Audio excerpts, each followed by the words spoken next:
Hello అండి, నేను doctor Uday Kumar Konukollu, senior consultant medical oncologist. Platelets తగ్గటానికి 5 రీజన్స్ ఉంటాయి. సో ఫస్ట్ వచ్చేసి ప్లేట్లెట్ ప్రొడక్షన్లో లోపం. ఈ లోపం అనేది బోన్ మ్యారోలో అవ్వచ్చు లేదా లివర్లో అవ్వచ్చు.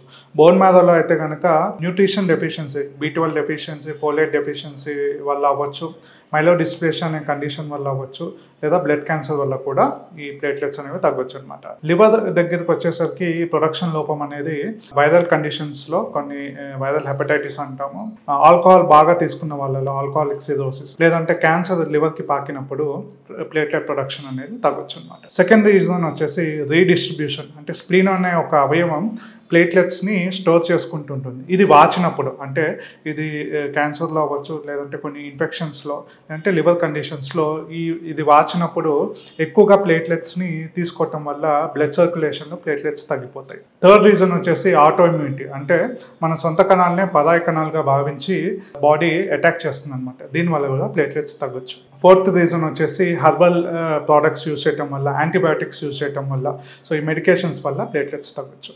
ఫిఫ్త్ రీజన్ వచ్చేసి సెప్సిస్, అంటే డెంగ్యూ వైరస్ వల్ల, HIV వైరస్ వల్ల, లేకపోతే సివియర్ బ్యాక్టీరియల్ ఇన్ఫెక్షన్స్ వల్ల కూడా ప్లేట్లెట్స్ అనేవి తగ్గుతాయి.